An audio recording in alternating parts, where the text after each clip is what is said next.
Good evening. The hour being after 7:30, it is my high honor and privilege to call the December 12th school committee meeting to order. Our first order of business is the Pledge of Allegiance. I pledge allegiance to the flag of the United States of America and to the republic for which it stands, one nation, under God, indivisible, with liberty and justice for all. Good evening and welcome to the school committee meeting. I see we have a lot of students here to be recognized and to present to us today, which is the best part of our meetings. Our next order of business is a recognition to Aishwarya Velu for receiving the Global Innovator Award. Dr. Goff. Yeah, so we're proud to have her here to present or to talk a little bit about the Global Innovator Award.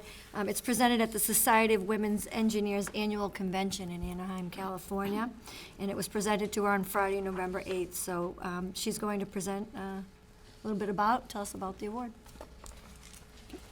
Come up to the podium. Thank you.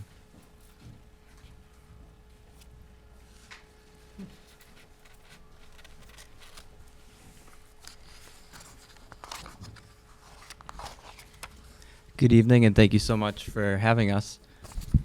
See if I can pick this up a little. My name's Michael Jeggers. I'm currently one of the school counselors serving at Walpole High School, filling in for Allison Wilson as Mrs. Wilson is on a leave of absence for the 2019-2020 academic year. I've had the extreme pleasure of working with Aishwarya this year, as she is a member of the Society of Women Engineers Next program, a youth program run by the Society of Women Engineers, the world's largest advocate for women in science, technology, engineering, and mathematics. It's also known as SWE, and the SWE Next Youth program allows young girls or students aged 13 to 18 who are enthusiastic and passionate about engineering to collaborate with each other, learn leadership skills, prepare for careers in engineering, and prepare to mentor and become advocates for young girls pursuing their passions in science and engineering. Every fall, SWE Next Youth Program presents the Global Innovative Award to students that show extreme passion, enthusiasm, and stand out as leaders in their group of peers. So I'd like to present Aishwarya Velu to talk about the Global Innovator Award.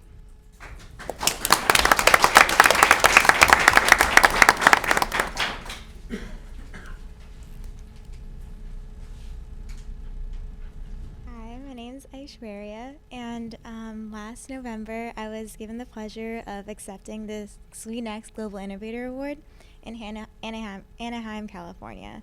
And so SWE, as Mr. Jeggers said, stands for the Society of Women Engineers and is a global organization that works to give a voice to women in the very male-dominated field of engineering. So they empower women to reach their full potential in their respective careers, expand the generic and outdated image of engineering, and demonstrate the value in diversity and inclusion in the field. So SWE Next is a subdivision given to girls like me under the age of 18, and this is actually a relatively new organization formed in 2015, and it helps invigorate a passion in engineering in young women, not only for our benefit, but also to help advocate other people in engineering, including our peers and younger generation. So this brings me to the SWE Next Awards, and the SWE Next Global Innovator Award recognizes quote-unquote young women who have developed an identity in engineering in themselves as well as others. Last November, I was flown out to Anaheim to attend the SWE Next annual conference and receive this award. To receive this award, you have to fill out an application that consists of 4 essays and a video submission. These questions generally ask how I use engineering principles in my life and how I contribute these to my community. So to address the first element, I wrote about my experiment in mobile and web development, where I coded websites, including one for our very own WHS math team, as well as one for an organization I started called Miss Einstein, which I'll get to later. And another thing in mobile development was a prototype app that I designed for Kumon, an institution I work for, that helps with math and reading for young students. And I programmed this on Android Studio, where the app delivers snow days and various notifications to parents and helps update them. And in addition, I talked about a very enriching leadership internship where I attended Boston Children's Hospital's Kohani lab, where I learned about the disease otitis media, and I was able to work with various technologies such as the rheometer to map out the viscosity of various gels, and helped with the confocal microscopy application, where I would look at the growth of various biofilms related to the disease. And next comes to my organization that I started in the summer, where I helped educate the young women engineers. This program is called Miss Einstein, and it ran in Walpole Public Library every Monday from 5 to 6 during the summer. And each week we did a new fun activity / experiment, and one of which included binary bracelets, which was my personal favorite. That incorporated the girls' love for bracelet making, as well as the fundamental of programming known as binary code. So I thought it was a very effective activity, as well as the other ones that we've done, such as like magnetic slime, and very engaging activities. So starting this program all from scratch honestly proved to be such a rewarding and enjoyable experience for me, and I hope to run Miss Einstein once again next summer. To end, the Society of Women Engineers is an empowering organization that I believe should be conveyed to the female students at Walpole High who hope to be engineers one day as well. Thank you.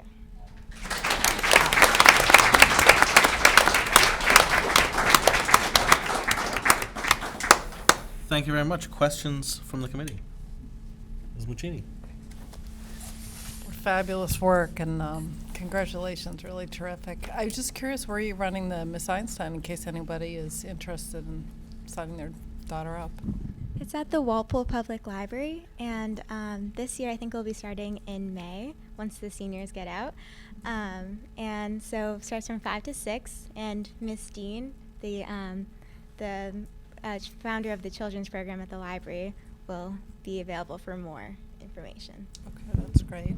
And then just a follow-up, you said, you hope to inspire more girls. Is there a way at the high school you feel like you're inspiring some of your other classmates, and are more girls joining things like the math team or the STEM program?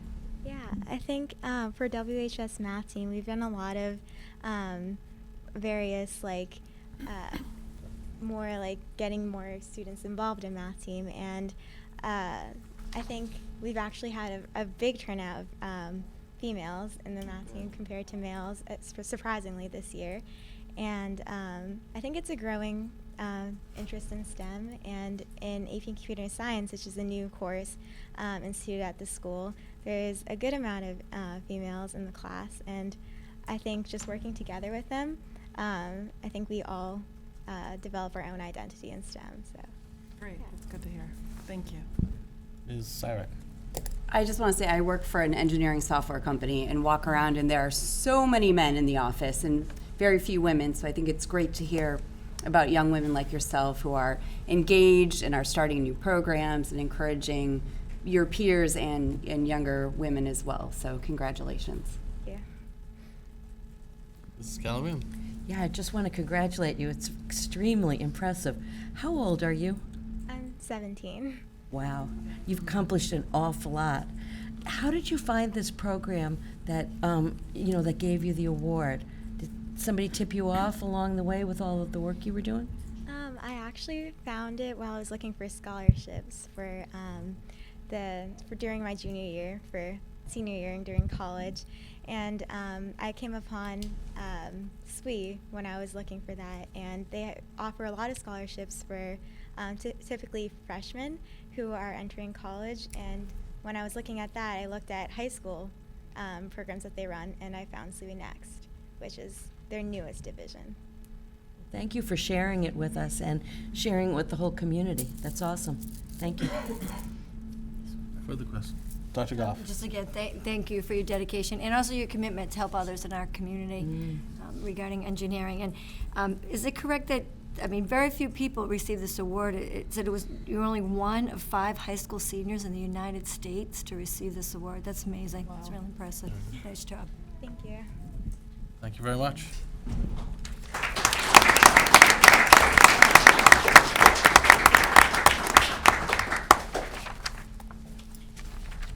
And with Aishwarya's permission, I just want to congratulate her as of today as Cornell University's newest student for the freshman class.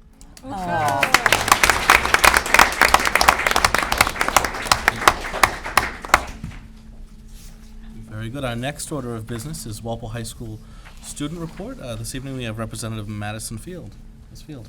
Hello everyone, my name is Madison Field. Walpole High School is very busy right now as we move into the winter season.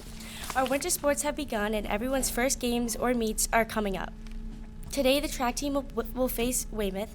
Tomorrow boys basketball will play in Newton North and the girls team will play against Newton North at home. On Saturday the girls hockey team will play home in against Newton North and the boys will play in Newton North. Good luck to all teams. In regards to student council, we just had our annual lock-in, which we stayed at the school from 9 p.m. to 5 a.m., bonding as a council and getting work done for upcoming events, like the bocce tournament we are hosting on January 11th. Our other events that are happening in the school is that we are doing a toy drive against Norwood to see who can donate the most toys to Toys for Tots. So far, I think we have the lead. Also, we are doing a food drive, and we have filled a huge box that is now overflowing. As you can see, our school is very busy with the winter sports starting and all the good things going on as we move into winter break. Thank you all for your time today and making the schools as great as they are. And happy holidays. Thank you very much. Excellent. We'll be sure some of those drives to get that information to Mary to add to our minutes. I think there's a wrapping paper drive on Saturday. This Community Service Club, which I'm very excited about because I'm a horrible rapper. That starts at 10. Very good. Our next order of business, we move into new business. Our first agenda item there is digital learning student presentations. Yes, we have students Dr. Goff. present tonight to demonstrate or to share some of the digital learning tools that they're using that enhance their learning in the Walpole Public Schools. But are we having technical difficulties? So are we going to the PowerPoint? So, or- the projector is not working, the IT, town IT. Okay. found, We have- But you have the handouts, Awesome. and it is working, the presentation is running through all over here. Perfect, thank you. Oh. And it's on TV right there. Excellent, thank you, Ann. So it's there. Live, but it will be on the programming schedule, to replay, correct? Yes, it'll be up there when you start. Yes. Got it, okay. All right. Without further ado, we have a wonderful group of students here to share some of their experiences with digital learning in a number of our schools tonight. So Nancy Carroll, Mrs. Nancy Carroll from Warden School will start it off. Thank you so much. I'm not really sure what happened. Start with this. I have 3 students here. I'm Nancy Carroll, the digital learning coach at Boyden Elementary. And we've been incorporating all kinds of programs within the classroom and in the innovation lab. And I have 3 students and their teacher, actually, from 3rd grade, Mrs. Nethercoat's class. And we'll start off, I will let the students do the talking. You don't need to hear me. We'll start off with Evelyn Mayer-Manesh. Did I say that right? Okay, come on up.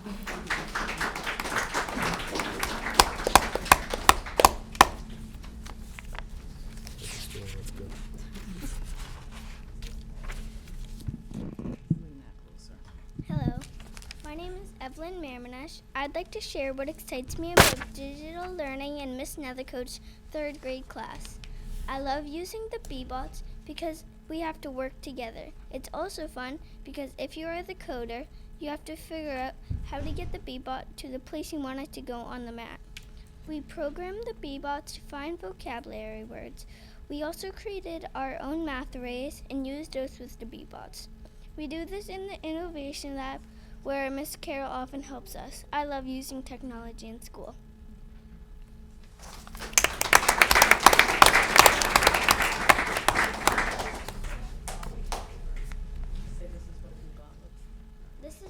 bot looks like.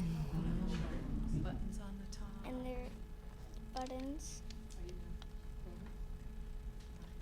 Are we on purpose? I don't think we really have time to do that. Maybe another day. Okay, thank you. Do you have any questions for Evelyn? Questions from everyone? Seeing none? Great job. Very good.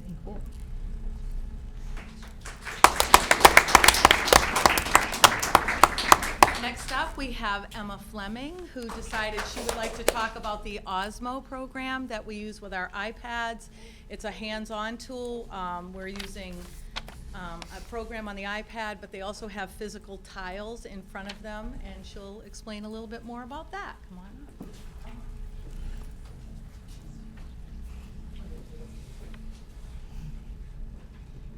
Good evening, everybody. My name is Emma Fleming. I'd like to share what excites me about digital learning in Mrs. Nethercote's third grade class. I love using the Osmo program. The Osmos need number tiles in an iPad. I love using them because when we get partnered up, we use our minds to work together. We have used the math tiles to combine numbers. When the fish tank in the game would reach the top, you would go on to the next level. The tank was like measuring with inches. We haven't used the tangrams yet, but I know we can do it. We can also practice vocabulary on it too. Thank you, Mrs. Carroll and Mrs. Nethercote, for teaching us to do the Osmos. Tell them what you did today. Um, Well, maybe your classmates use Osmos for practice.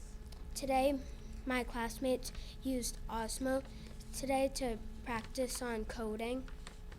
Because it's code week, so. Because it's code week.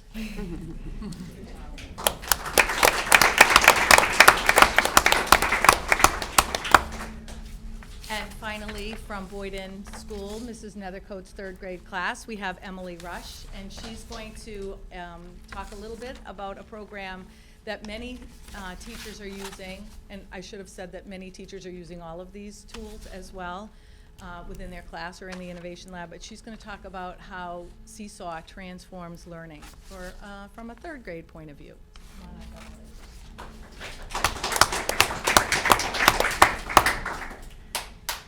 Hi, my name is Emily Rush. I like to share what excites me about digital learning in Mrs. Nethercote's grade 3 class. I love using Seesaw. With Seesaw, I can share my learning. My parents can go on their device and see my learning and the activities that I do in school. Seesaw is a great way for me to show my projects and learning, but with technology. I can take pictures, record my voice, take a video, or make drawings with the tools. I think you should try Seesaw because it's really awesome. Thank you, Ms. Rush. I know we did attempt it, and Kristen No, I've got it. was successful. So. Yes. Few days, he has to move back to his minivan again with his two parents, his dog, and his sister Robin. But Jackson's So, not the cat again. I did want, you can't really see it, but there's a slide on here that shows all of Mrs. Nethercote's class holding up, I guess you can see it. So they're holding up signs showing the tools that they like to use within her classroom. And I'm just hoping I can take a minute and ask her to just come up and say hello, because she is really a wonderful colleague that we collaborate often with her. And could you come on up and say hello? She's not happy, but she ought to be recognized because she's a go-to gal. Well, I just want to say thank you to Mrs. Carroll for bringing technology into my classroom. Many years ago, when technology started coming in, I was a little nervous about using it. And as I just dove in, I realized how much it enhances the learning. And I think we use it every day, right, girls? Yeah. In some way, we use it every day. And Seesaw is a great way for us to share with families what we're doing, and also to get activities that the kids enjoy right in the classroom every day. So it's a learning tool, it's a sharing tool, and I love working with Mrs. Carroll, and she's helped me get into technology and our students. So thank you. Thank you. That's great. Next up is Mr. Cuzzy and Miss O'Malley.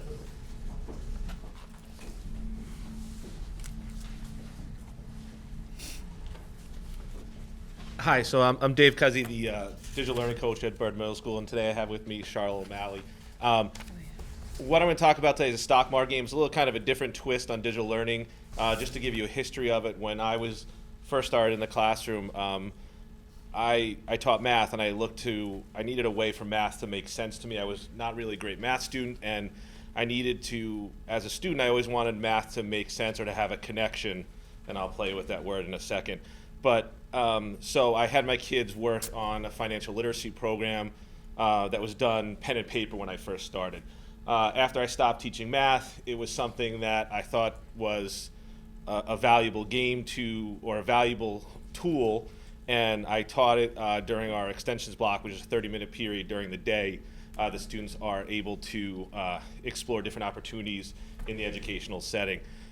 When I became a digital learning coach, I thought this was something that we could expand, and now they had a digital program that was used for it. And going back to my word connections, we had changed our secondary math program to include a block of math connections. And this is, for me, was a natural fit where math connected with the real world. So I'm not going to really get into the game a lot because I'm going to let Charlotte do that. But I just want to talk a little bit about kind of about what the students, kind of the very basic of the game. There's about 500 kids participating right now, 500 teams in the middle school level. And just for us, we have something out of the top 100. We have 70 of the top 100 kids in the state in terms of rankings. But I'll let Charlotte talk more about the game. I'm going to put up her portfolio so she can talk about it. So, in the stock market game, we get the chance to almost do stocks in real life, but through a game, so we can't actually gain or lose money. And we started by going on a site called NASDAQ, and it shows actual stocks in the world and what you would go into if you were actually spending your money. Then after that, we went into the stock market game. Based on the information we got on NASDAQ, we could choose which stocks we wanted to buy and which stocks weren't doing very well to see which ones we wanted to invest in and which ones probably weren't the best idea. And we learned how to make a trade, and with that, you would put in the, kind of the abbreviation of the company name. So like, if I wanted to do Apple, the abbreviation would be AAPL, and I would put that in and how many shares I wanted to buy. And for the stock market game, you need to buy at least 10. And you put in how many shares, and it's probably a good idea to go on NASDAQ first so that you can see how much money you would end up spending based on how many shares you buy. And then you can put in your password at the end to confirm the trade, and it takes about half an hour for the trade to go through. And after the trade goes through, you can go under account holdings under your profile and see what percent of money you have not in stocks left and what percent of money you have in stocks to see how you're doing. And you can also scroll down to see how your stocks are doing and see which ones you might not want to stay in because they're dropping a lot.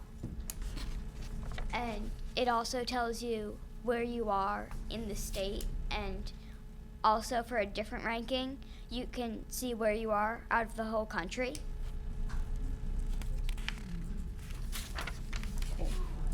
What you see in front of you, or what you saw on the screen, was her actual portfolio. And since October, she's made about $3,300. She's got about a 4% return on her original investment, so she's doing a great job. Probably teach a few people.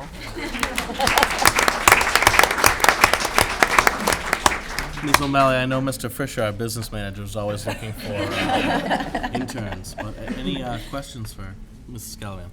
I was just curious, Charlotte, could you tell us how you get to be good at it? Like, it's not just random that you happen and your classmates happen to be doing really well.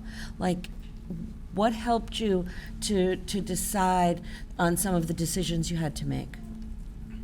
So for the stocks that I wanted to invest in, I chose companies that I actually knew what they did and I knew were doing very well.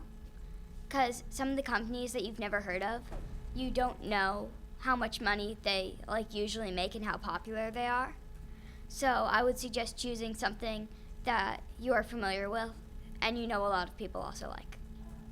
Good decision. Good advice. And is this the first time you've played this game? Yes. Wow. It's impressive. Good for you. Further questions for Charlotte? I guess I would ask, has this got you thinking that perhaps finance or things like that might be something you'd like to study or pursue in the future? Yes, I do think that the stock market game has made me more interested in like how I would use my money as I grow up. Well, thank you very much, Charlotte.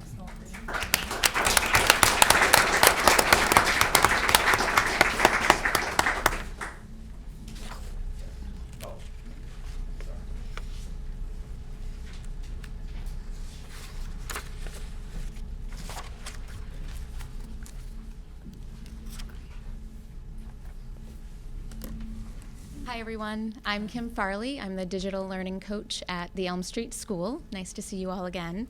I'm here with a student from Elm Street School to talk about an application called Book Creator that we've been using.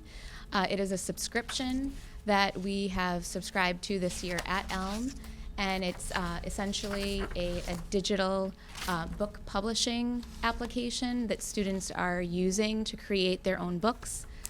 Students can create books individually.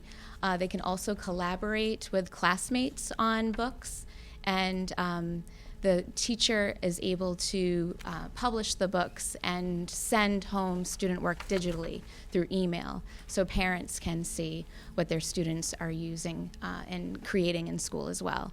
The application allows students to integrate images, videos, and other features as well. So I'm here to introduce a 5th grader. His name is Isaac Mills, and he's from Ms. Holcomb's class. And he's a student that has been using Book Creator. He's going to talk a little bit about it and how it's impacting his learning. Hi, I'm Isaac, and I've been doing Book Creator for a long time. I would use it a lot last year, like almost every day, and I've really only used it 3 times this week. I used it for a photosynthesis comic and an informational page on the Great Basin, and also a thankful page in a thankful book. This is my photosynthesis comic. My favorite part of this was probably trying to find funny pictures and then trying to end it funny.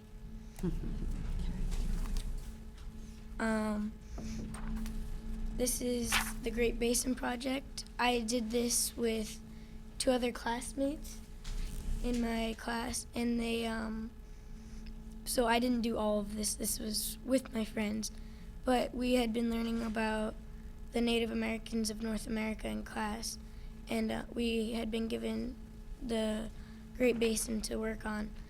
I think probably the part that was most fun was trying to find a character to tell the information. And then this is the last Book Creator project that I've done. My teacher told our class to make a page of what we are thankful for. The special thing about using Book Creator for this is that instead of just writing a paragraph in my notebook about what I'm thankful for, I could look up pictures and write about what I'm thankful for. And also that my teacher could be able to send it home to my parents. Wow. Very good.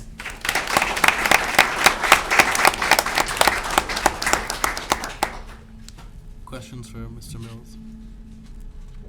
Nice work. Very good. Good job. Thank you. Thank you, sir.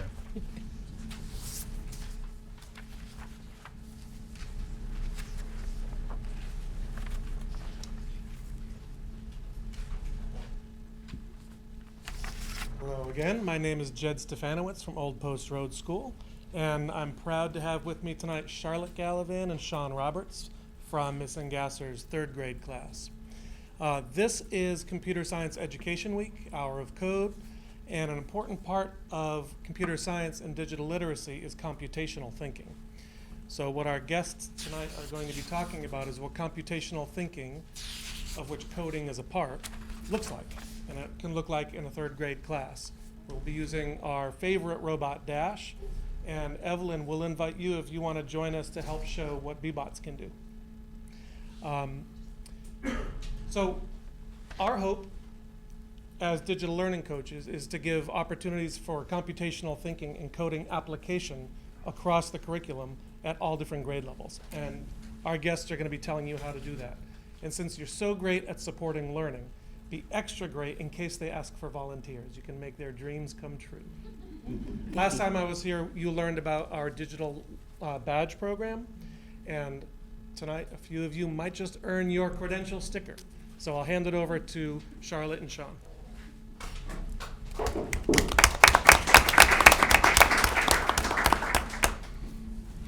Hello, my name is Charlotte Galvin. I'm a third grader in Miss Engasser's class at Old Post Road. Thank you for inviting us to share some of our digital learning. We are here tonight to show we can use coding skills to program Dash Robot when we are working together to create and run programs. We are using the 4 C's: computation, collaboration, critical thinking, and creativity.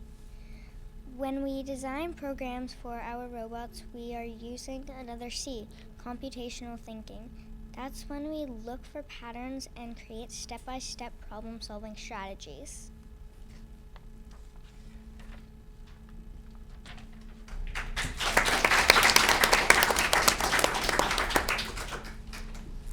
Hello, my name is Sean Roberts, and I'm also a third grader in Miss Engasser's class. All elementary kids can use coding programs online, and we also program robots like this to make coding come to life in classrooms or the iSpace. We can use B-bots, Autobots, Dash robots, and drones. Once we learn to program one, we can build our thinking to code others. Since this is Computer Science Education and Hour of Code Week, we wanted to give you a chance to see how coding and computational thinking are connected. Ready? Ready? All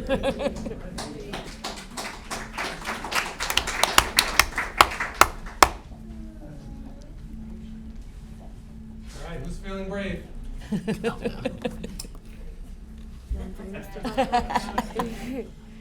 What do I need to do? Come right up front. Oh, boy. So they're going to show you a type of coding that's called block coding. So in case you think coding is just sitting in front of a keyboard programming all day, they're going to show you how easily you can code one of these robots. Sean's got someone for someone else, and Evelyn will show someone else how to show a B-bot. You can come right up. We'll do this casually. I'll do it. Yes. Speed is of the essence, I think.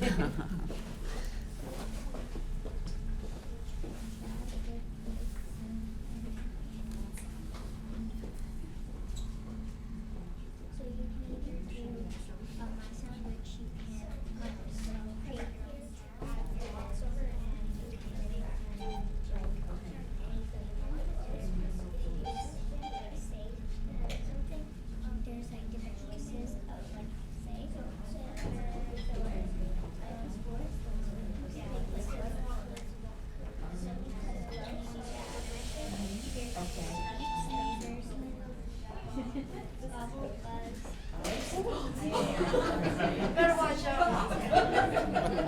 How dare she?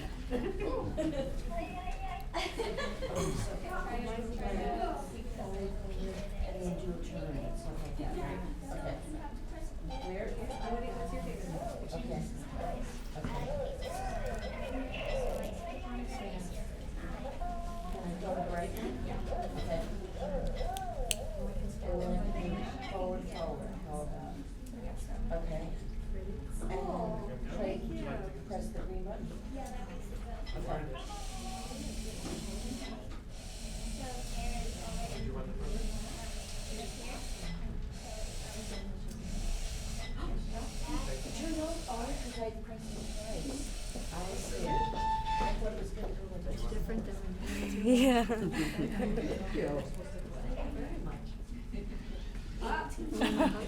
Mine's coming for yours. I already did, Mrs. Gal. Hand over. It's good, David. Sit here. Oh,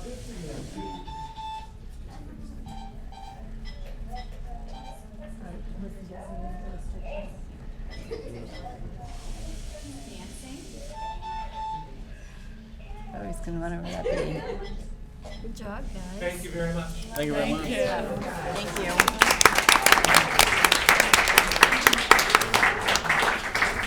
Well, thank you very much for joining us this evening. We do understand that coming to the school committee is a unique and enjoyable experience, so please feel free to take the next few minutes if you'd like to take a picture of your students here in the school committee chamber as we kind of transition to the business portion of our meeting. So we'll give you a few moments if you'd like to take a picture up here or in front of Robert Walpole. Do you have kids with science? Here we Okay, do. we'll do that after that. You earned a sticker too. Thank you. So this is a lot different than. Yeah, but we were like the iPads were just like coming out when I was in 3rd grade, and you had to like, you got like money if you did something good, and then but nothing like that. No. That's awesome. Thank you very much. Thank you very much. Awesome. We don't want to. Do you have kids with science? Okay. Thank you so much for coming and for listening. Gee. I'm sure you have a lot to get finished for the last week. Love it.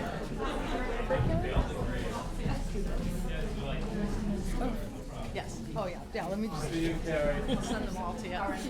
Awesome. Text that to Brian. Excellent.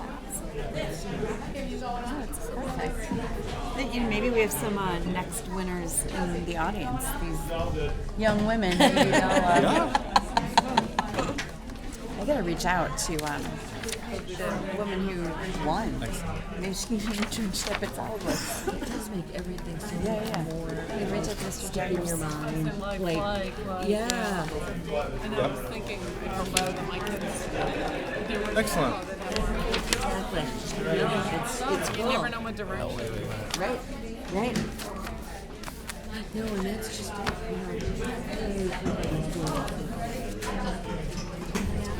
you sign up for it. You know? Yeah, I'll move it. Yeah.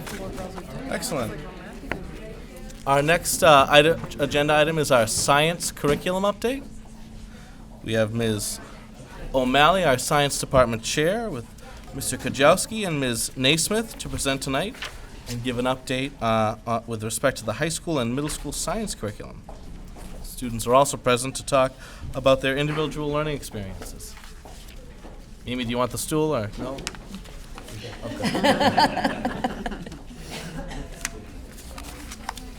Clear it out. Good evening. I'm Mimi O'Malley. I'm the science department chair at the high school and the curriculum coordinator for grades 6 through 12 in science. And I have Lori Naismith and Dave Kajowski with me. And they're going to give you a little demonstration with their students about the type of science we're working with at the middle school level right now. So let me just introduce my students first. Ariana Cruiser and Misha Potter. So about 3 years ago, the state adopted national science standards, which have sort of evolved what the science classroom looks like. And I've been doing this for a very, very long time, 22 years. So I've sort of seen it come around from the discovery learning to the stand and deliver content. We're finally back to real science where the standards are designed to really have kids make sense of the natural world in the science classroom. So we would start with a phenomena, and they would do some questioning and some model drawing and just continue to build from that.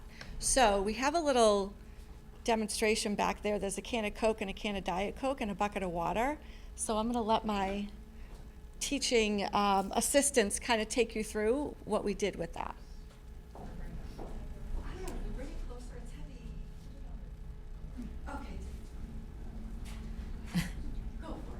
Hi, my name is Misha, and I am one of Miss Naismith's students.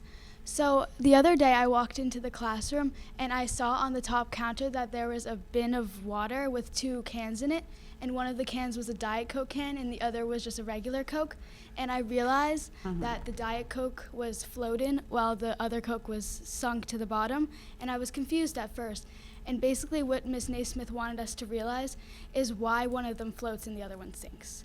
So she gave us a paper and she told us to do a little prediction diagram and model to see what we thought. Oh, okay. My name's Ariana. So from there, she had us list out a whole bunch of questions, just random questions from what are the different ingredients to why is one sunken and why is one floating? I don't know. She told us that no questions are stupid and that whatever just pops into our mind, just write it down. So from there, we kind of went over all of the questions, and once we finished with all the questions, we got passed out like the nutrition labels and the list of ingredients or everything in the Cokes and the Diet Cokes. And we were asked to find the differences and the similarities between the nutrition labels on each one. And then we were asked to make a model now of what we think's happening. And yeah, so I don't know, how do I close? What did we discover?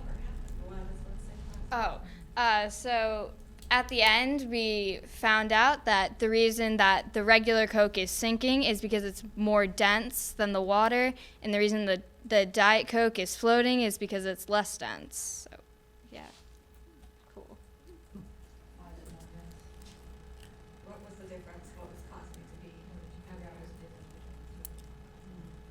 Oh, all like so the Coke had more sugar and more calories than the Diet Coke, which was all around less.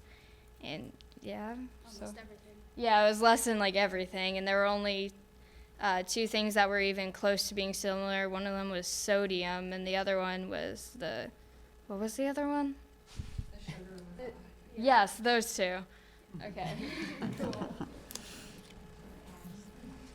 I think it's just it's a different way, it's a different approach to teaching, whereas we used to present this and we would sort of tell the kids what was happening, and now it's a matter of using the science and engineering practices of asking questions, drawing a model, different iterations of models over the course of their learning, and like a focus on building understanding, which is the key. It's not just we're going to do this today and then move on.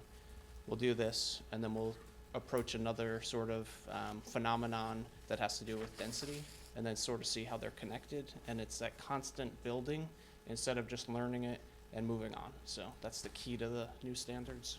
So. Something that I was really impressed with is prior to doing this, we had done atoms and molecules, and we talked about sugar as a really large molecule.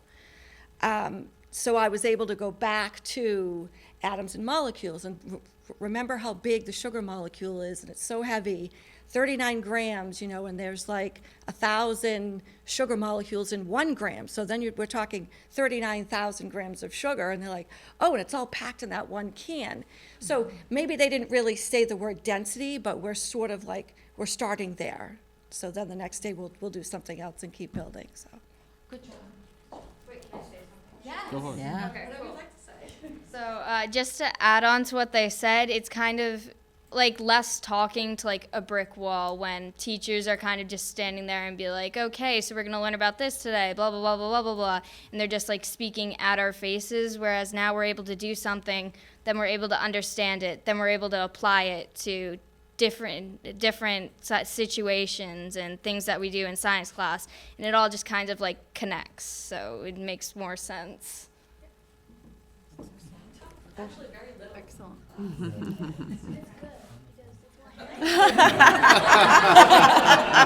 They don't want to hear me talk. That's good. Questions from the committee?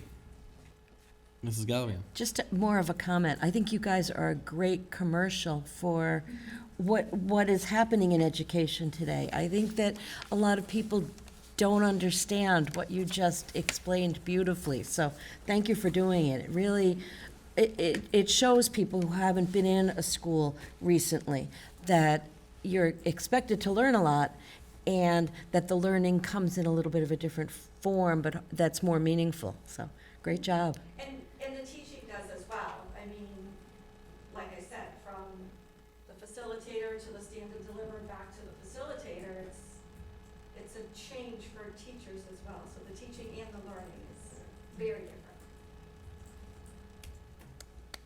Very good. Thank you. Thank you. Thank you. And now, Mrs. O'Malley's going to lecture to us. Just gonna talk. I hope we don't have to figure this out ourselves. That is also a reason not to drink. Soda. Wow. Maybe. So just to give you an update of things at the high school, we are in the third year of our sequence change. So 3 years ago, we changed the sequence of courses, and our freshmen are all taking a physics first, which is a conceptual-based physics. Our sophomores are all taking chemistry, and our juniors are all taking biology. So the first class to go through the sequence change are currently juniors, and they're all taking biology. And as they move through, they're experiencing this similar type of instruction. So just to give you a little bit of feedback on our curriculum and the instruction that we do, the first year that the freshmen took the MCAS was in 2018. And it gave us a lot of good feedback about the curriculum we put in place, and we had some excellent results in 2018. One of the things we did see was that the students didn't score as well on questions on waves. So the average score, there were about 10 questions that year, was about 65.8%, and the state was about 66%. So we were similar to the state, but a little bit lower. And there was an open response question on waves as well. And the students, about 29% of our students scored between a 3 and a 4 on the open response question. So as a result, the PLC team in physics put together a waves packet. They spent a lot more time on waves. They made sure that the kids did a little bit more inquiry in it. And then last year, when they took the MCAS, there were 9 questions on waves, and the average score went up to a 77%. The states jumped from a 66% to a 70%. So we made better gains than the state did on waves. And the open response question, we had 40% of students scored between a 3 and 4 on the waves questions. So it was a good investment of their time to be able to spend some extra time on the waves. The other thing that we did is when they took the exam this past spring, they had to take it in 2 formats. Students had to take a paper and pencil format, and they also had to take it on the computer. The computer one didn't count. It was more of a way for the state to get an idea of whether they could format it this way and push it out to schools this way, and it gave students an opportunity to do the questions and the testing in a different format. And the state is planning on doing 100% that way this coming spring.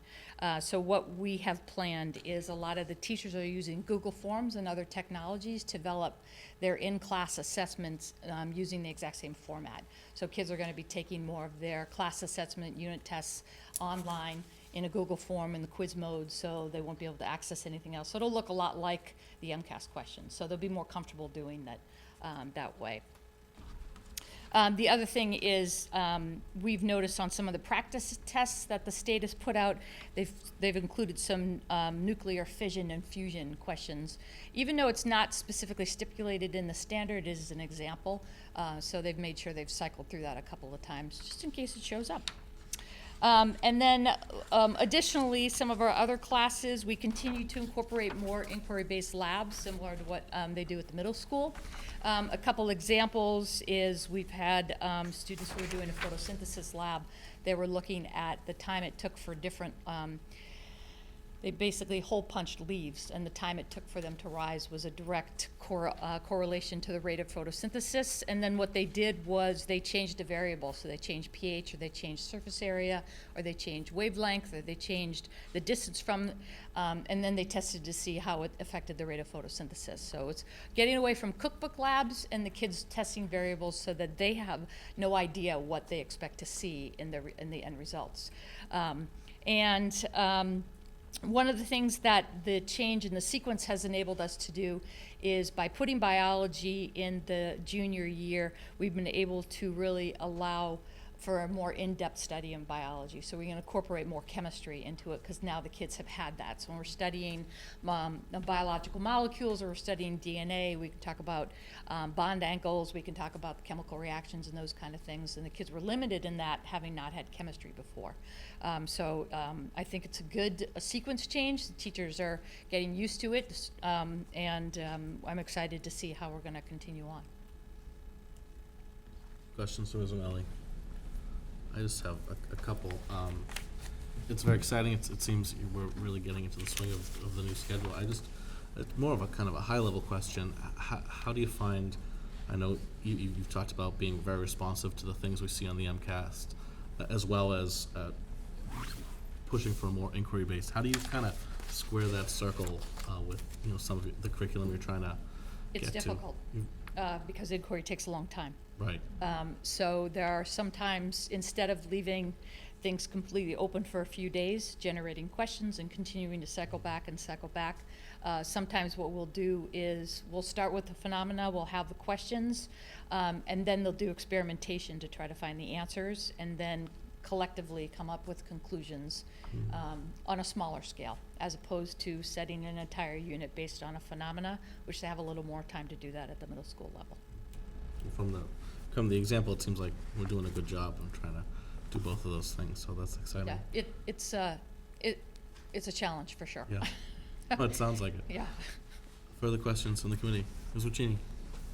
First of all, I just want to compliment you on the physics class. I had one this year and one last year, and both really enjoyed it, and I think they were nervous about it, Great. and they loved the teacher. I was just curious with the change in the order of the classes, is that affecting sort of who takes what in the APs? I'm thinking, there was such a gap before in taking biology freshman year that by the time you got to senior year, I was thinking maybe kids weren't so interested in biology, or it was harder to go into the AP biology. But I wondered if it was the opposite with the physics, because a lot of kids I think went from the junior year physics with Mr. Fisk into the AP physics. So has that shifted at all in numbers? We will really get a better idea of that next year Okay. because those juniors will be able to take that's right. physics next Yeah. year. But the physics we're going to be offering next year is the AP Physics 2. So the kids who took an honors physics freshman year should be able to transition to that pretty easily. So I just wonder if it would change their choices at all, because it was more, say the bio was more fresh in their minds, or are kids taking maybe AP Physics junior year? Is that a possibility? So it is a possibility. It is a possibility. kids who really like science, yeah. They can take a second science their junior year. The only ones that couldn't take really is AP Bio, because you have to have biology in order to Right. take AP Bio. But other than that, just about every other elective we offer is available to juniors as well. So we'll have a better idea. And we do have a number of juniors who signed up, doubled up and tripled up this year in science. Really? Yeah. Wow. Yeah, Is kids that, are taking so that's genetics. more so than in the past? Well, yes, because they could have taken more electives earlier, but now they have to have those 3 core sciences before they can take an elective. So we had a lot of kids who were kind of circumventing physics. So they were taking the freshman class, they were taking biology, and they were either skipping chemistry or physics and going on to something else. But we felt like your education in the natural sciences needed to have those courses. So that's why we changed the sequence, and now you have all 3 of those. Ms. Guy? So overall, are you seeing more passion around science, or more kids feeling that this makes sense to them? As far as using the inquiry? That's The kind of two student-centered? things, the change in sequence and the inquiry base.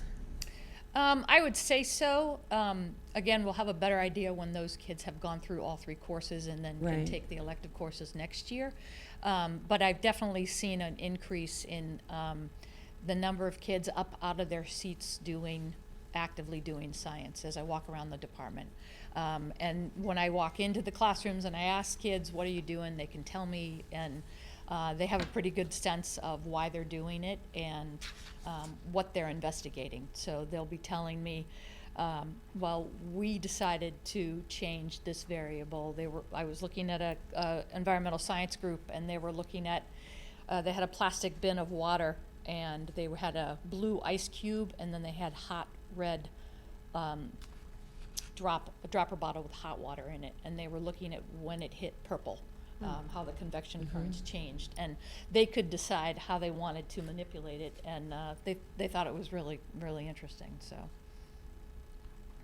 Just like when we were talking with the middle school students, I think that people need to understand better what it is that you're trying to do in the science classrooms, and it's not that everybody's learning the same exact lesson at the same exact moment. Right. There's a lot more doing. Right, and you know, I mean, some kids who have been used to learning the same way for a long time are struggle with it at times. So, and you know, I remind teachers and students that's not the only way we're teaching. We still have some of the traditional stuff in place as well. You know, there are certain things that are very difficult to do inquiry, so we need to do them a little bit more traditional method. So. Sure, thank you.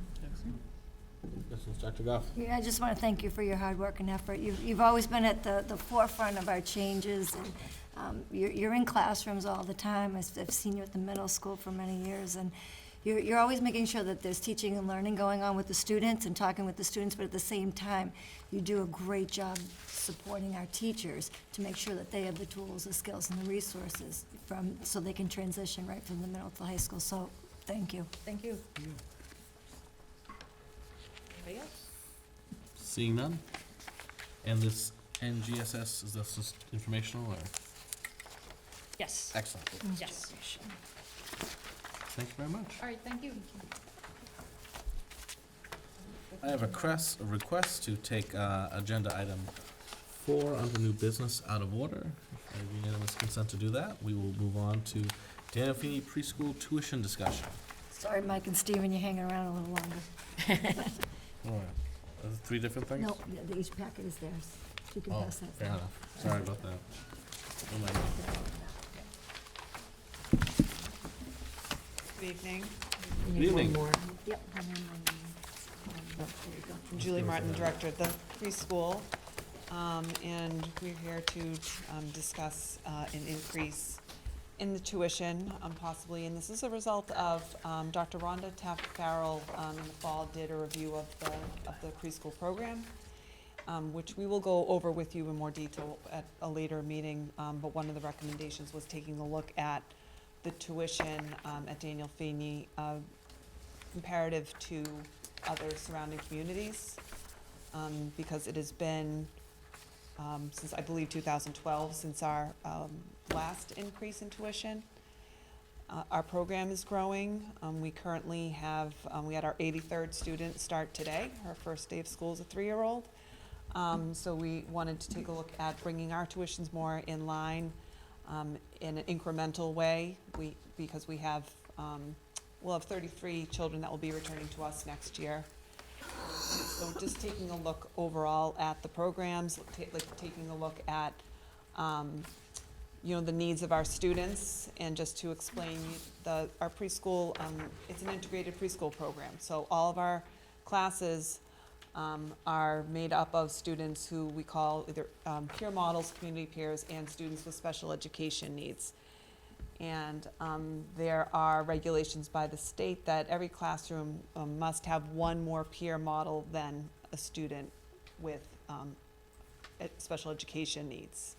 So that being said, every classroom, the maximum number of students that could be in a classroom is 15.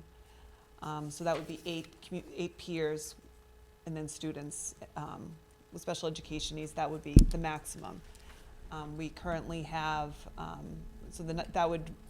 we currently have 6 classrooms, 8 sessions, so that would be approximately around 56 students that could come as peer models. So in taking a look at the number of hours, taking a look at what our current annual tuitions are, we, John Quealy and I have discussed, you know, different options as far as, you know, making some incremental changes, which you have in front of you. You know, keeping in mind the families that we currently have. We have 4 families currently who have more than one child at Daniel Feeney and will next year. And families that will be coming in and just being mindful of the cost it will be for them. But yet doing it in a way too that will bring us, more in line with, other communities. And there's a comparison there, as well. So I don't know if you want to speak. I think a couple of things to keep in mind. We're addressing this recommendation of the report tonight because it is a little more time sensitive than the other recommendations. I think in the very near future, looking at January, that's when we'll start to do our advertising for next year. So that's why we're really here, taking this one recommendation as opposed to the whole report for you. Dr. Taff-Farrell looked at a number of different districts and included that in her report as far as comparison for tuitions at the preschool level. We flushed it out a little bit more and looked at all of our tech partners and where they're at, and then recently really narrowed it down to some neighboring communities, Canton, Medfield, Westwood, and Natick. And so the rationale for some of the numbers that we've created tonight is sort of working backwards. What are they charging, and how do we align ourselves a little bit closer with those communities? So we sort of worked backwards. We implemented percentage increases.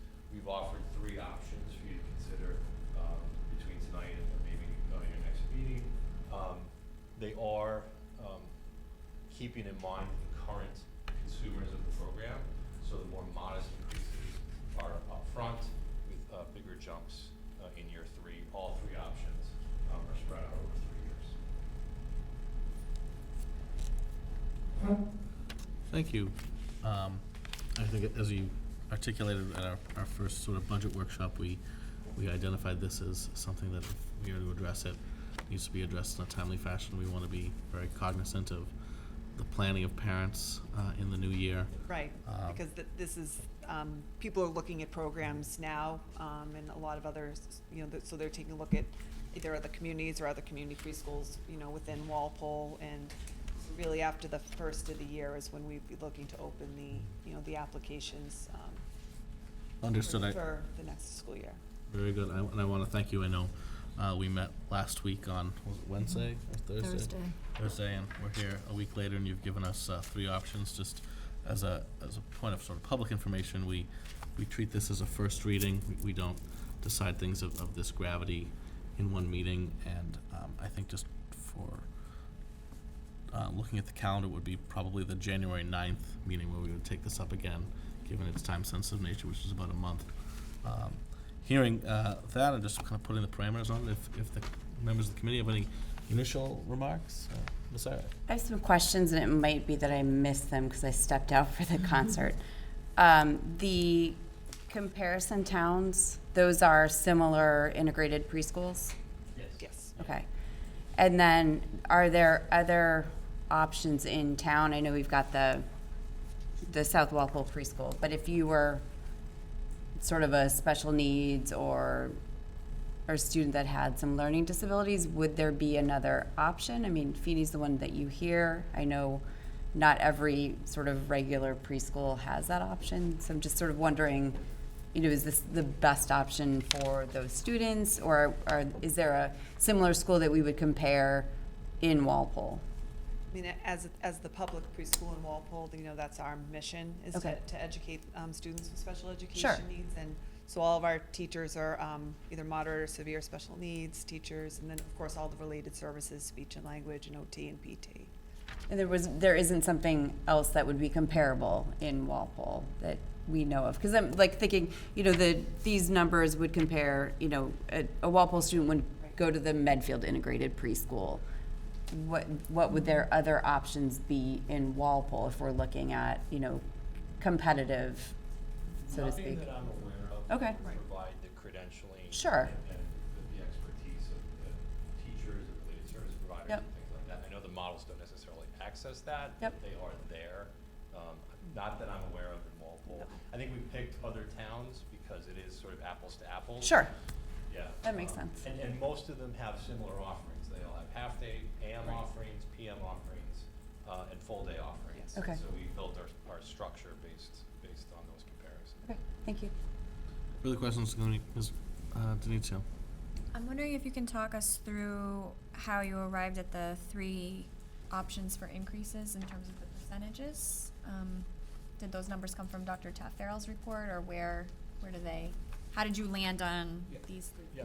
So largely, we took some comparison communities like Canton and Medfield, Westwood and Natick, and basically worked backwards to close the gap between where we're at now and where those communities are at, but also keeping in mind to try and spread it out over a 3-year process. So really it was basically plugging in percentages, seeing what came out, trial and error, and what made sense to get us closer to those communities over a 3-year period. So, would we be arriving at the same spot in 3 years, there's 3 different paths to get to that one spot, or it looks like we might be arriving at 3 different places? Right, yeah, one option gets us quite close, and then there are 2 other options that bring us still a little bit short, but are more modest jumps for the community. Other questions, Mrs. Callahan? I was thinking about this based on what you talked about last week, and I think you said that there's a waiting list, but we're not at full capacity. Did I hear that wrong, or? So the program that, the class where there's the most interest is that 8:30 to 1:30, which is our longest day. And there's currently one of those, and at least anecdotally in the time that I've been there this year and getting phone calls, that's the program where there's a lot of interest for a variety of reasons. I think looking at, if both parents are working, they want a longer day, or they feel, or I had a family who had a daughter, they brought her in today, and she's at a different preschool, she's gonna be pre-K next year, so they're looking for, just a longer day, before, entering kindergarten. So I think there's that, at least, again, from my experience, that demand for that, for length of day. That's what I came away thinking last week, and I'm wondering if the demand isn't the right word, but if the interest is there from some of the families, because you're kind of dealing with 3 different groups of preschool families. In one case, they're looking for help for a child with special needs. In another case, they're looking for a full day coverage with 2 working parents. And then in the third case, you're kind of looking at the traditional old-fashioned preschool student where 2.5 hours works and somebody picks them up and that's that. But I'm wondering if that third group of the 2.5 hours program is dwindling, and is there a way to offer a second or a third or more full-day classes because of the desire on the part of the parents? Because I think that's what we would need to do. And I was looking at how do we become at full capacity. I think the way to become at full capacity is to meet the needs of some of those families. Have you thought about that part of it? Right. Yes, and part of it too is, again, because really we're mission driven by, serving the students with special education needs, that some of the kids who don't need that full day program but need their receive services in that shorter day, we did need to be mindful of having enough. You can add to this too, John, just that number of spots that we need to serve those kids. Yeah, so I think the slots are entirely driven by the number of kids with special needs. So if we open a class because we have overflow of students with IEPs, then that's going to create more spots. But it's entirely driven by the number of kids that we have serving with IEPs. So are you saying that 8-to-7 ratio, it would not be possible to have 5 kids with special needs and 8 typical peers in the same classroom? Oh, it would. It would. I guess Okay. what I'm saying is we wouldn't open a class solely to meet the overflow of models. We would Right. open No, I a understand class- that. I understand that. Right. So if we were to combine, say, if we were to add like a second or a third, and we were to combine an AM and PM session with one of our teachers, for example, because we're then combining that into a full day, we're essentially losing 7 slots for children. Yeah, no, Special I education. understand that part of it. I think we should just look at trying to meet capacity Right. as well as trying to address the tuition. I guess what I'm just saying is those two things matter. I think that's important because all of these numbers assume full capacity all year. Oh. And Oh. that's where we started from. So that's a good That's an point. important piece then. And the other thing I started looking at was, we're probably not ready to even think about this, but some districts are doing extended day just because the families have that need. So, you know, I know Dedham does 4-year-olds, but not 3-year-olds can be in an extended day program. Framingham has a full wraparound extended day. So, you know, as we go down this road, I think we should be looking at just trying to, first of all, publicize what a good program it is, and try to meet the needs of as many families as we can, because it's a great opportunity for a lot of kids. I think on that vein, we did have Desi visit us, was it last week, 2 weeks Yes, ago? last week. We had a number of folks from Desi, 3 or 4 folks from Desi, who raved about the program. Yeah. As they walked through. It was a wonderful experience for everybody. So. Good. Very good. I have a follow-up question. Ms., follow-up question from Ms. Aaron. The tuition is for peer models, and is there a discount or tuition difference for kids who are on IEPs? No family with an IEP pays. Okay. That's our mandate as far as phasing. Okay, I think that's important for the public to understand and for us to understand when we look at the numbers. Thank you. Dr. Goff. Other questions? Seeing none, thank you. We'll take this under advisement.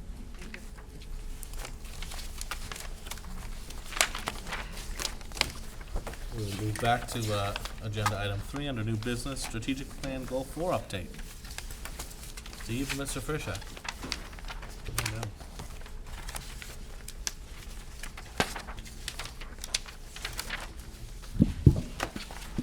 Good evening. Mr. Frisha and I have the job of chairing Goal 4 from the strategic plan to ensure that facilities and resources support student learning and well-being. Objective 4.1 is to effectively provide for the safety and welfare of all members of the Walpole school community. And I just wanted to give you an update on some of these action steps. Standardizing emergency protocols in the district. This really is the implementation of ALICE, and we have, under the guidance of the Walpole Police Department, really done a fabulous job of getting ALICE into all of the schools at this point. ALICE, as you probably know, is an acronym for Alert, Lockdown, Inform, Counter, and Evacuate. All students were trained in an assembly. In fact, we continued that this fall with the transition kids. So, for example, the 8th graders who might have learned about ALICE in the middle school, we wanted to give them training for the high school. So that was done this fall, and then the 6th graders who came up from the elementary schools also received that. We are in the process of conducting drills. I believe the elementary schools have all been through the drills, and these are just a shelter-in-place drill. We're starting small. We do plan to be at a major ALICE drill possibly by the spring. But a shelter-in-place really is if you have a medical emergency, for example, in the hallway, and it's about to be passing time, which we have done in the past. We just don't want to open up every door and have 1,200 kids coming spilling out into the hallways while that's going on. We'll call a shelter-in-place. So everybody is called off the hallways into the rooms. Doors are closed and school continues as normal. So that's the one that we're currently working on. We have the texting, geofencing in the community has been put out by the Walpole Police Department. I think everybody is aware, at least in the school community at this point, that by texting 911 or by calling 911, you get straight through to the local police department, not the state police, which is a good move, gets things moving pretty fast within Walpole. The Memorandum of Understanding between the Walpole Public Schools, Walpole Police Department and the District Attorney's Office has been updated as of May 2019, and that's an extremely important document. It allows us to share information between the DA's office, the police department and ourselves. In fact, we have DA's meetings every month between school administration and the ADAs, and of course our ongoing relationship with the police department is really second to none. I speak to some principals in other towns, and I think our relationship with the police department is really excellent in this town. The threat assessment protocol for the district, that's something that was worked on last year. Every school has a threat assessment team set up in each school, and we are actively using it. I think many of the schools have had to report back to central office on some of the threat assessment issues that have come up. Dr. Goff, I think, has been heavily involved in the implementation of this. Yeah, just to talk about that just for a second. So last year, the Education Collaborative, or known as TEC, partnered with Dr. Nancy Rappaport to offer a year-long professional development opportunity that was really designed to build capacity and bring a team together to participate in a safety assessment workshop series. And our group, it consisted of a representative from administrators at every level, myself, Officer Hart, and Dr. Jean Kenny was also involved. And we were able to engage with experts in the related fields such as mental health, social media, law enforcement. We reviewed case studies to illustrate particular areas of concern. And we engaged in collaborative conversations with other tech districts. And then what we did through this year-long process, we created a threat assessment protocol, establishing procedures for the assessment and intervention with individuals whose behavior may pose a threat to the safety of school staff and students. And then actually over the summer, Dr. Kenny and I had the opportunity to share our experience at the Massachusetts Association of School Superintendents over the summer. So I just think there may be some questions of, well, what is the difference between a threat assessment or a safety team, a threat assessment, or a crisis team? Don't you already have one in place in Walpole? Well, the difference is that a crisis team, that's reactive.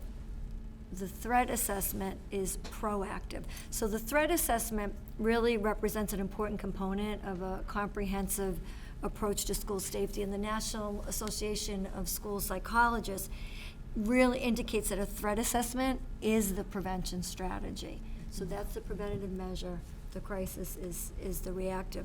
So in a safety assessment team, that group is really charged with taking a look and identifying student threats to evaluate the seriousness of a threat assessment and then develop intervention plans to protect students and staff. Where the crisis comes together when your crisis has already occurred. And then what you're doing is you're developing protocols and developing a plan to help keep and make sure that you monitor that student or that situation.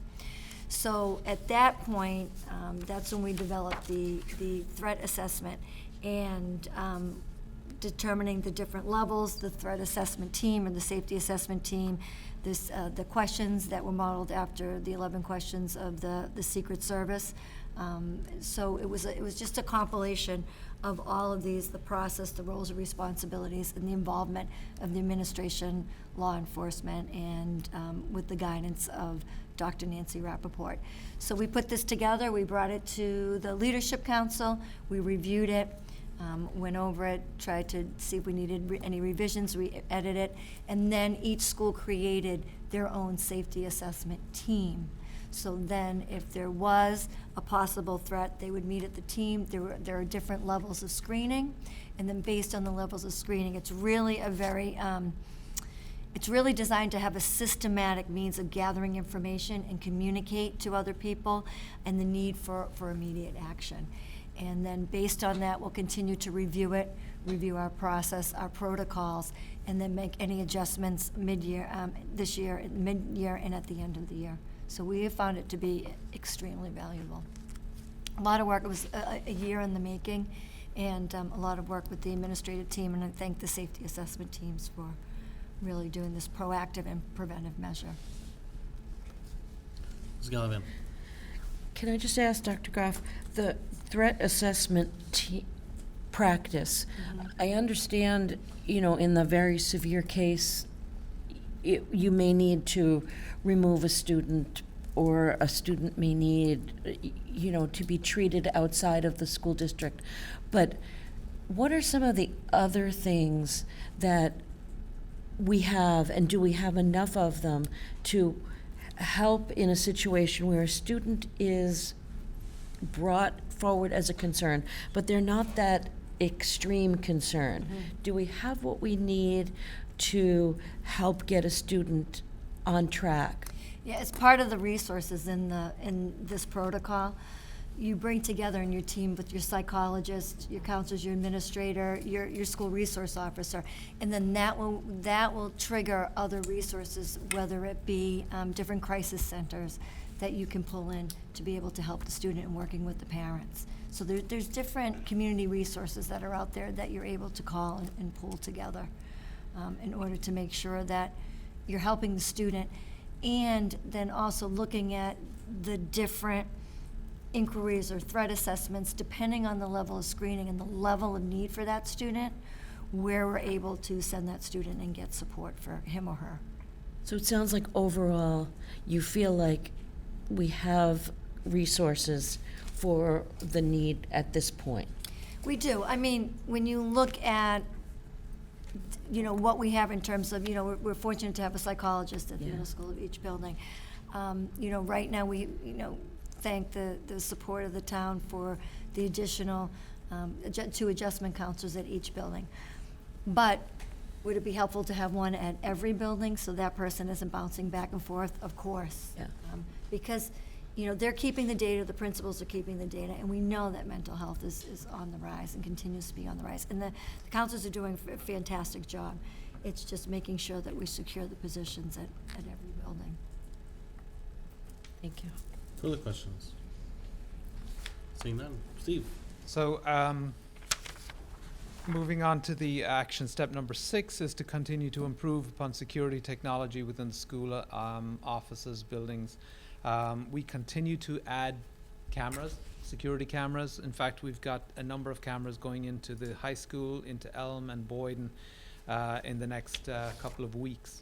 That will bring us to approximately 128 cameras, security cameras across the district, which has been extremely helpful, especially for us at the high school, in sort of putting a stop to things that are going on, or finding out afterwards what has happened. Panic buttons have been installed at every school, I believe, at this point, and are operational. We haven't had to use them yet, thank God, but they're there. So, so that is objective 4.1. Objective 4.2 is to identify and plan for future-ready facility projects, and Mike is going to go over the MSBA timeline. So our action steps for the MSBA timeline, and I'll just go over them for those who don't have a list in front of them. This is what components make up the eligibility period. So the initial compliance certificate needed to be signed. The school building committee needed to be formed. An educational profile questionnaire needed to be completed. Online enrollment projections need to be gathered and submitted to MSBA. Maintenance and capital planning information had to be compiled. It's something that Donnie Anderson and I worked on. The local vote authorization for the feasibility funding needed to be in place. And then a feasibility study agreement needed to be signed as well. So those are all components of the eligibility period. Our goal obviously was to achieve that, and we did achieve that. So as of the end of October, we were invited into the feasibility period for the MSBA project for the middle schools. We are currently, as part of that process, interviewing the OPM, and that will be completed by the end of February, where we will begin the process, a much longer process for the architect designer. The timeline for the OPM is a very tight timeline. It's already has begun, and it will end, as I said, in February. So a very tight timeline. Expectations are very high, but we're confident we're going to meet it. The town has been wonderful. Patrick Shields in particular has been keeping up with all the demands, the timelines, laying out the information for us. We've met with our group for the OPM committee, the subcommittee, this week to prepare them for what was to come, because it's a daunting task over 2 days. So they are prepared, and we are ready to go on that phase of hiring an OPM. So that's an update on the MSBA. Steve, I think you're going to provide the high school update, or I can either way. Go ahead. Keep going. Okay, so the high school we were approved for $400,000 for a feasibility and needs assessment, and that would identify the priorities for the high school, and it would include planning and design. So while we're going through the MSBA project or process and talking about the middle schools, we're also going to be engaging in a high school similar process, not as complex, but at the similar timing as well. So we were approved for $400,000 for a building study. Our RFQ, which is a request for qualifications, will be advertised in January for a feasibility and needs assessment to evaluate potential solutions to the challenges Walpole High School is currently facing. Many of those were identified in the SOIs when we did our original submission to MSBA in hopes of having a larger project. The project would range between $10 and $20 million and would be subject to appropriations by the town meeting. Many of the needs, as I said, were identified in the statement of interest, and that's kind of the outline within the RFQ that architects and designers will be receiving in January. So that is the high school addition update for the renovation and addition. Maintenance and improvement of elementary school, middle school, and high school buildings. So as we're doing all these projects and looking at the middle schools and the high schools, we don't want to forget about our other schools as well. So I wanted to just give you an update of some of the projects that went on, because they're very substantial, starting this summer and moving through this school year. Some funded and we were prepared for, and some we had to do out of a reallocation of resources. So it starts with the replacement of Turco Field, turf field, that went on this summer. Full replacement of the field. It was approximately 10 years old, needed to be replaced, and that happened this summer. Went very smoothly, didn't inconvenience the athletic teams. Very well planned and very well executed. In addition, and simultaneous to that, there were new tennis court paving and resurfacing at Walpole High School and JMS. So those projects were done this summer, capital funded for those projects. We've always had an issue with the stairs, the main entrance to the Walpole High School. I don't know if you've noticed, but it was kind of sinking and settling, and there were some issues there. They tried to fix it and patch it, but it needed a major fix. Unfortunately, the funding for this project wasn't available, but we knew it was a priority. So Steve and I met with the town department, the DPW. Rick Mattson was very supportive of the project, and we figured out a way to utilize some sidewalk paving that was going on down the street at the police station area. They were able to get that contractor to come up. The DPW did a fair amount of work and then set the stage, and they came in and laid the concrete. So really a collaborative effort by the DPW and this vendor, and we got it done at a minimal cost. So that issue, which has gone on for 10 years, is resolved. We have funding for, well, actually, let me mention another 2 projects that weren't funded, but we had to take care of.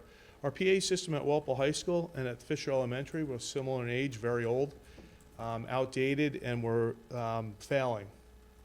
and we needed to replace them.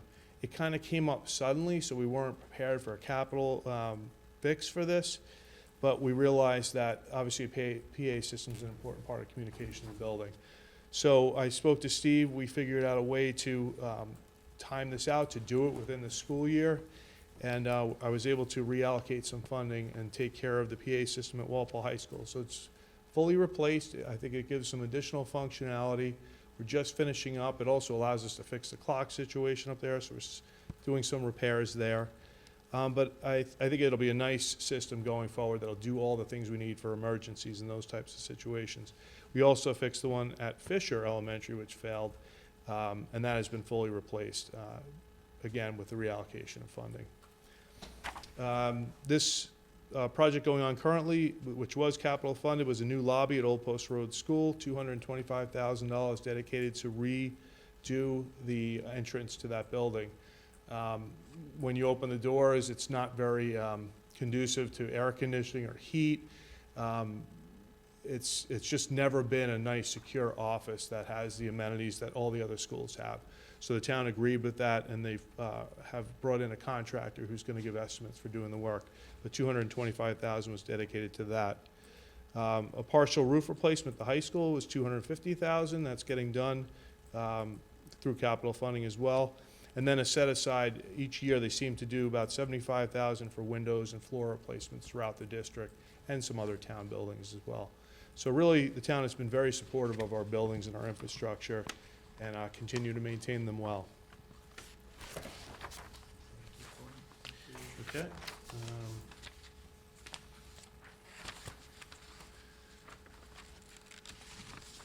All right, so the next objective was to identify, secure, and responsibly manage sustainable funding for all school department needs.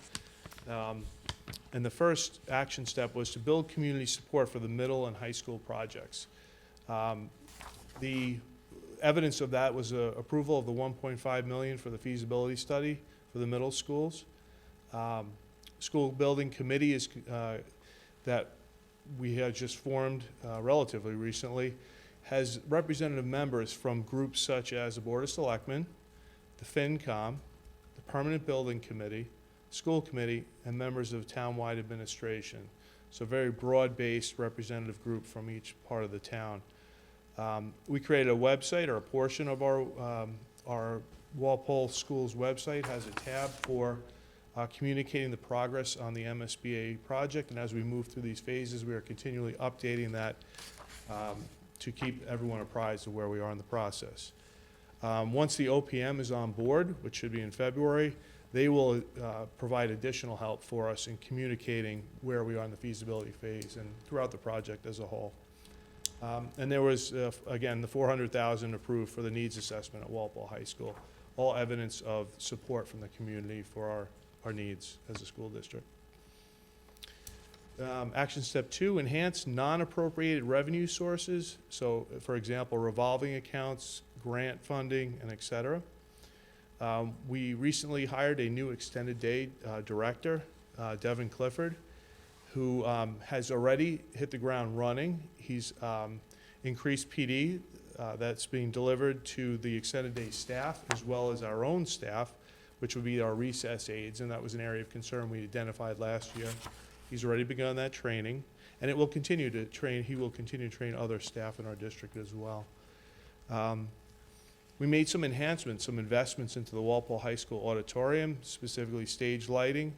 That has resulted in some increased rentals, and we are in a trend of our building rental account has grown each year, and we continue to raise revenue through that source and pay for a lot of repairs. When I mentioned fixing the PA systems at those schools, that's part of where those funds came from.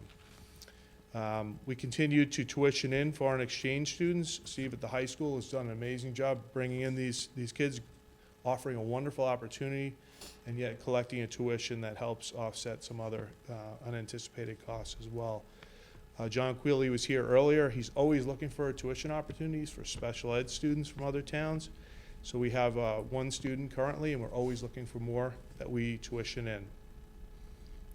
We funded the year 2 of the ALICE training through a town insurance company grant, the Maya grant, paid for our ALICE training for year 2. And we continue to compare, as you saw tonight, our current fees and tuitions to surrounding towns to make sure that our fees are appropriately priced. Number 3 is investigate the reallocation of existing resources to better serve current student learning needs. We did a major tech reorganization this year, coming into this school year, where we took existing resources, repurposed them. We consolidated tech and media staff in the elementary, the middle, and the high school, and we freed up funds to pay for 3 additional digital learning coaches. Some of those people you saw tonight and the projects that those kids were doing, that wasn't going to happen through the old structure. That was only available because these teachers came on board, these digital learning coaches. So it was a great timing to see what they're doing with those positions. We continue to review the number of ESPs in our special ed programs to make sure we are properly balanced. John and Julie Martin mentioned that Rhonda Taft-Farrell was in. She's our special ed consultant. She did a full analysis of the Daniel Feeney preschool, and that's why they were here presenting tonight as well about the tuitions. But it really was more than just tuitions. It was a comprehensive study of the entire program. So we look forward to sharing those results with you. And then finally, continue to develop, number 4 is action step, continue to develop understanding and support for the operating budget that meets growing needs of the students. When working with ClearGov, who provides data through our Transparency Center to upload our budget data so that we can share the information with the public as we develop our budget. So it's the first time we're going through it. We've had some challenges with it, but I'm hopeful that that data, once in their system, could be shared with the public as we move through that process. And if that weren't the case, I think there are other opportunities to share out that information through our website and other social media to show people how the process works and give them insights that maybe they didn't have now. I think we'd be happy to answer any questions you have. I know there's a lot of information, but there's a lot going on. Questions for Mr. Fisher, Principal Bush. This is going in. Just a couple. On the 4.2, when you were talking about the building safety stuff, the Old Post Road lobby, the money's been approved, but the design hasn't been done yet. Is that where we stand? They're in the process of creating a design that'll be within that budget and then hiring the contractor to do the work. So when do you think that might get done, Mike? The contractor's already looked at it. The designer, I think, has begun the process. I get the feeling within a month or so, we'll have some definitive examples of what they're looking for. Okay, okay. Because one of the things that I remember is the teachers whose classrooms are closest to the front door are concerned about if somebody were to get in. Those are little kid classes, and you can only lock the doors from the outside. Do you remember that concern? Right. And I remember when we were in Wakefield, I think it was this summer, or on one of our tours, somebody said there's a very inexpensive fix to that problem. Have we been able to solve that so that those teachers don't have to worry about locking? Honestly, I wasn't aware of that specific example. Okay. I understand what you're saying, because as soon as you open the door, you're there. That's definitely something we could look at. We've seen some products on our tours. I agree that could solve that problem, at least on those immediate doors. And there is an inexpensive thing. It's just it's like a magnetic strip. Yes. And you lock the door, and then you put this strip on so that when the door closes, it doesn't actually latch. Right. So you can Just pull the strip if you need to. and then just pull the strip. So we did get some of those at the high school, and we certainly should Great. try I'd love to those see. at Old Post if that's a need down there. I wasn't aware of it. Yeah, I think that would solve it, and even still, if they're going to redo the front entrance, I think it would make those teachers who, their concern was, I have a classroom full of little kids, I can't tell a student to go out and lock the door, and so that would give them a lot of peace of mind, I think. My other point is about the fact that the middle school and the high school we're bringing forward projects, and I continually meet people that say, wait, are you talking about moving the middle school up to the high school? So I think we need to explain better what we're talking about doing. We're talking about two separate things. We're talking about working with the state for a middle school project that, from the looks of it, is going to be a lot bigger than what we're talking about doing at Walpole High School. But we're trying to meet the needs of the Walpole High School building as well. So I think it would be helpful if in January we could talk at a school committee meeting about a concise explanation for what it is we want to do at Walpole High School in particular. I think that, very few people are going to read the statement of interest. So we need the one-pager. And something that talks about what are the specific needs, what is our vision, so that what we're talking about is not a Band-Aid fix. It brings us forward into the future. If we could do that, I think people are confused, and that would be really helpful to all of us. Thank you. Further questions, Lucchini? Thank you. I was going to ask where the money came from for the PA system, so thank you for that explanation. But is there any kind of account we have if something goes down safety-wise? I mean, it seems like that would be important. It wouldn't necessarily have to come from the school system. Is there anything in town? There used to be an emergency capital funding Something that was like that. off-cycle. It was like the other end. If I felt it was something we couldn't do within our own means and not really harm the budget, not really make deep cuts, I would reach out to the town. In these two particular cases, I knew it was something that we could do. I know it wasn't capital funded, but we did have the resources to handle it. But I would absolutely have no qualms about talking to Jim, talking to Patrick. Bridget and I go down there and talk to them all the time to seek out those resources. And I'm sure something will come up down the road that we will need their help. That's what I was thinking. It'll be so important, but you don't want to have any, lag in time because of funding on something that's so important. Let's say it's the emergency buttons or the PA systems at another school or something like that. That would worry me. So, yeah, okay. Thanks. Further questions? Seeing none, thank you. Thank you. Thank you. Thanks for all the work. Moving on to our next agenda item, Superintendent's Report. Dr. Goff. Thank you. Just to begin with, once again, I just wanted to congratulate Walpole High School for receiving the National Banner Recognition for meeting and achieving the national standards of excellence in the areas of inclusion, advocacy, and respect. During the Wednesday prior to Thanksgiving break, the school was officially recognized as a National Unified Champion School. And just as a reminder, Walpole High School is one of only 16 schools in Massachusetts and 179 schools nationwide to achieve the status for the 2018-2019 school year. The unified track team did the honors of marching the banner into the gym to a standing ovation. It was absolutely amazing. So hopefully, we had it on Twitter, so hopefully the community was able to see it. It was great, just as it was received by staff, parents, students in the stands.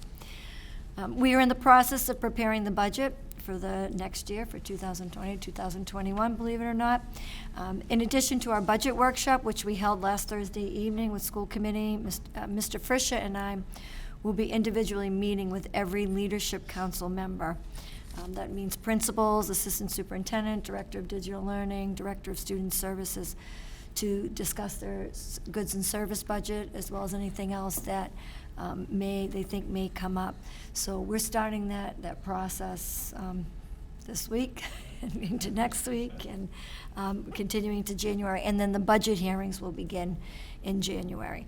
I'm continuing my entry meetings with various groups. During the last 2 weeks, I had the opportunity to have productive conversations with the preschool, elementary, middle school, and high school councils, as well as the preschool, elementary, middle school, and high school PAC chairs. What wonderful groups with such energy and dedication to our children of Walpole. And they also had wonderful things to say about our district and our schools and our staff as well.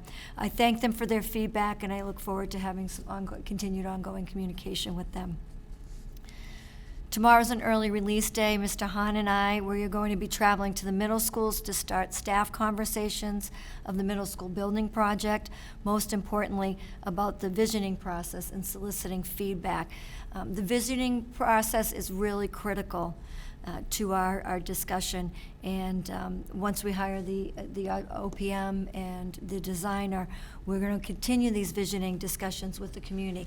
Actually, the reason why Mr. Hahn is not here tonight is that he is in Westwood, and the school committee is hosting a educational plan presentation, and correct me if I'm wrong, Westwood's further along than we are by a year, and they're going to be doing some visioning activity. So he was interested in going there to be kind of eyes and ears and see what's going on, to bring some ideas back to us. So I think that's great.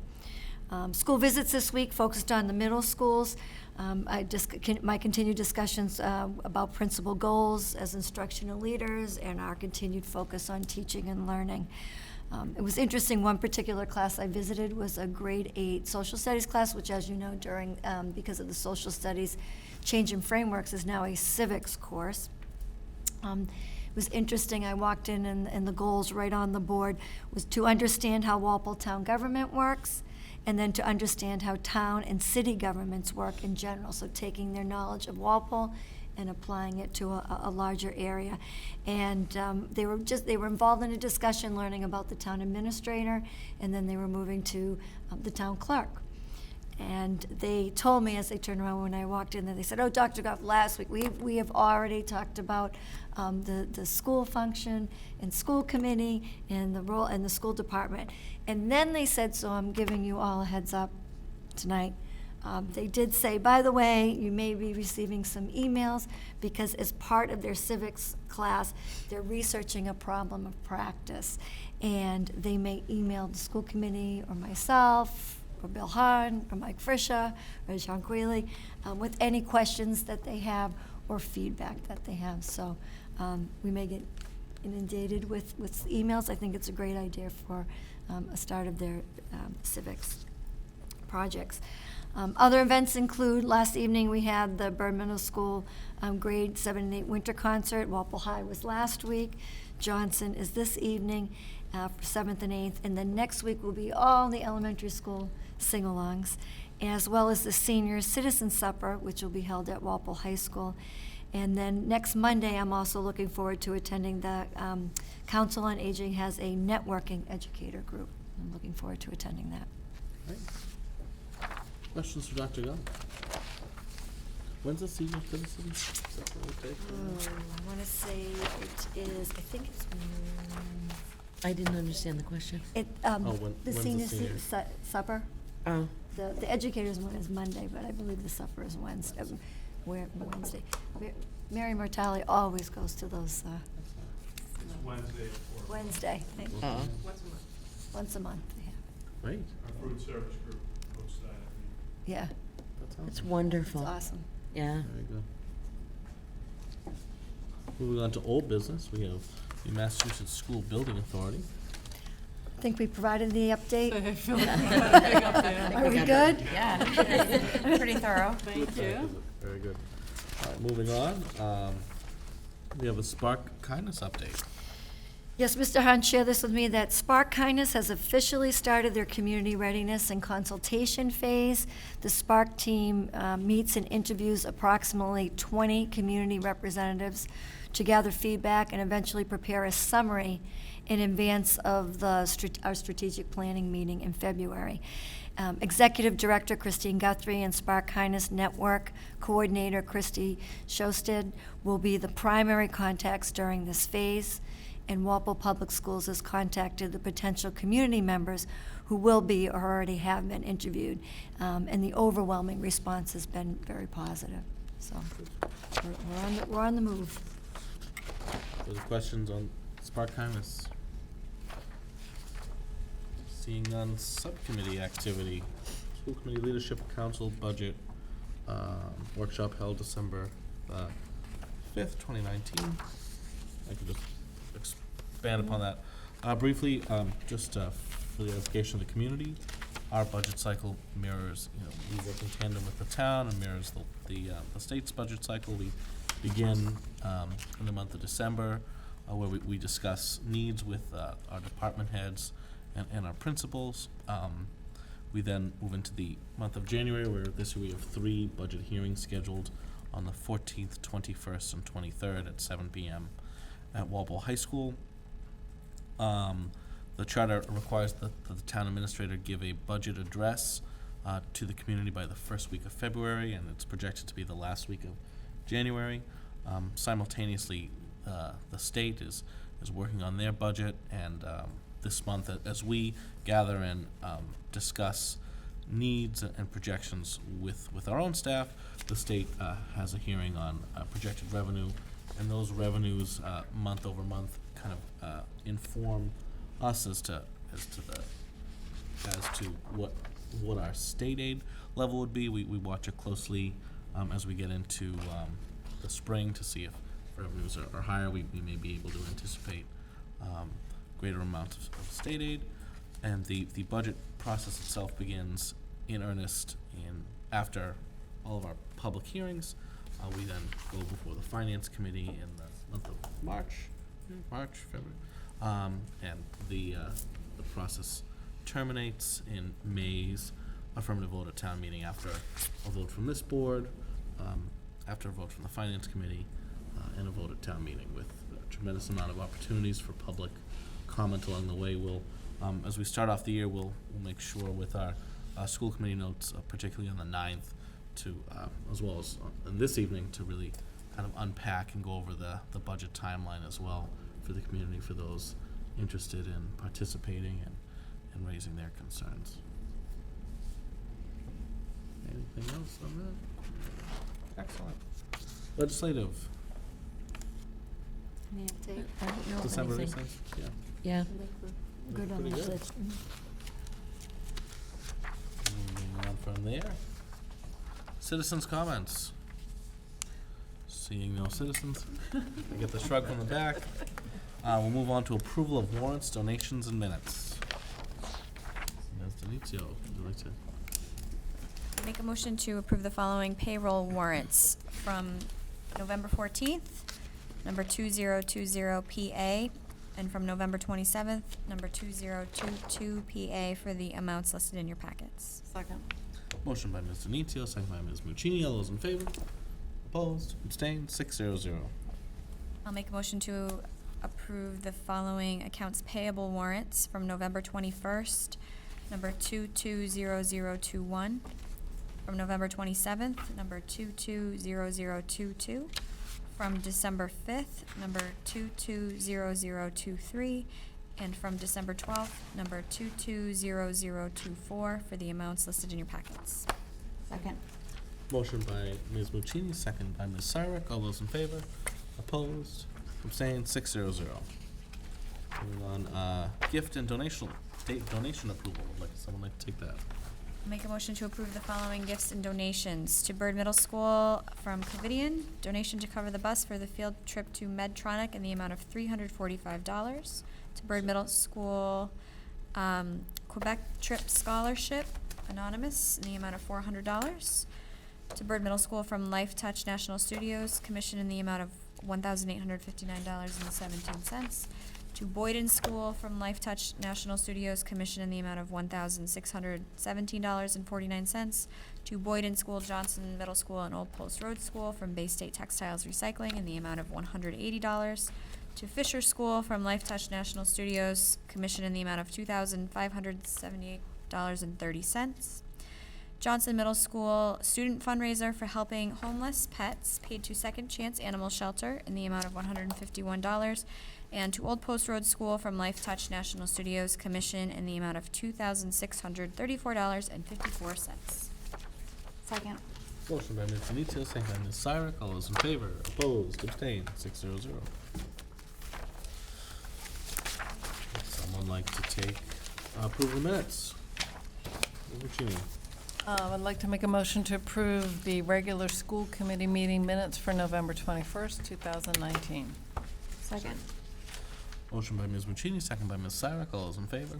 Opposed? Abstained? 6-0-0. I'd like to make a motion to approve the School Committee Leadership Council Budget Workshop meeting minutes for December 5th, 2019. Second. Motion by Ms. Muccini, second by Ms. Syrek. All those in favor? Opposed? Abstained? 6-0-0. And I'd like to make a motion to approve the School Committee Executive Session meeting minutes for December 5th, 2019. Second. Motion by Ms. Muccini, second by Ms. Syrek. All those in favor? Opposed? Abstained? 6-0-0. Motion to adjourn. Whoa. Whoa. Wait a second. This is parliamentary move. Somebody's falling down on the job. May I have a second? Second. Whoa, totally boxed out. I have a motion, a second. To adjourn, all those in favor? Opposed, abstained, 6-0-0. Thank you very much.